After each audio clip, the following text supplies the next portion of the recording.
Highlander Untamed, a novel. By McCarty. Narrated by Antony Ferguson. Copyright 2007 by McCarty.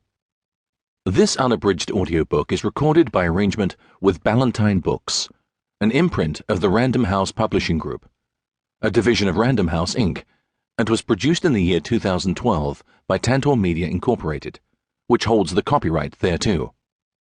Two households, both alike in dignity, in fair Verona, where we lay our scene, from ancient grudge break to new mutiny, where civil blood makes civil hands unclean. From forth the fatal loins of these two foes, a pair of star-crossed lovers take their life, whose misadventured, piteous overthrows do with their death bury their parents' strife. The fearful passage of their death-marked love, and the continuance of their parents' rage, which, by their children's end, naught could remove, is now the 2 hours' traffic of our stage. The which if you with patient ears attend, what here shall miss, our toil shall strive to mend. William Shakespeare, Romeo and Juliet, Prologue. Prologue.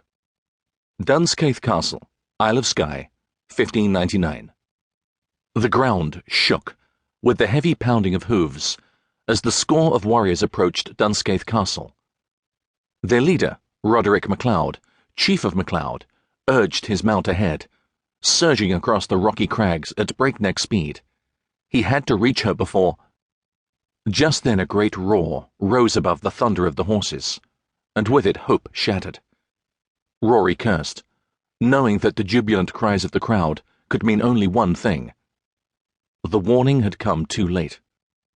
Refusing to accept what he already knew, Rory pushed the mighty destrier harder, climbing faster up the steep pathway. Finally, horse and rider crested the hill, at last giving vision to the cruel spectacle orchestrated by Rory's most despised enemy.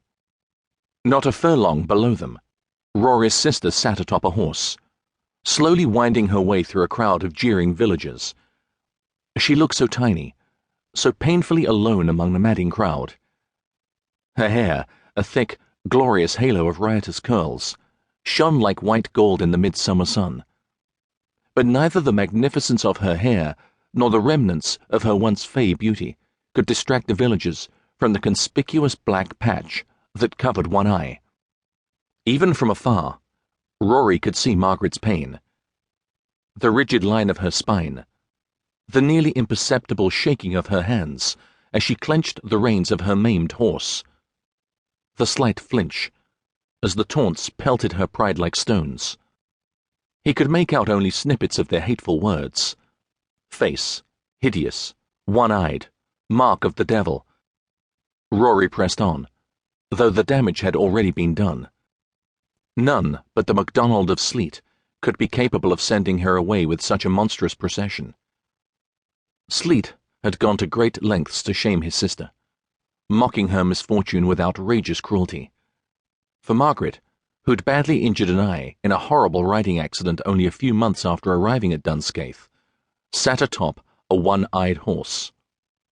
A horse that was led by a one-eyed man and followed by a one-eyed dog. It wasn't enough that Sleat had decided to repudiate the handfast and send Margaret back to her kinsman. He did so in a manner designed for one purpose only: to strike right at the heart of the MacLeod pride in a way that could only demand retribution. Damn Sleat, the devil's spawn, for dragging an innocent woman into a feud among men. Rory's heart wrenched as a small tear slid down Margaret's pale cheek from behind the black patch. She wobbled, as if searching for strength. When she found none, her chin slumped forward to her chest. Blood pounded in Rory's ears, rage finally quieting the cruel voices of the MacDonald clansmen. A piercing battle cry tore from his lungs as he raised his claymore to rally his clansmen. "Hold fast!" he roared the clan's motto. "To a MacLeod!" Sleat would regret what he'd done. The MacLeods would be avenged.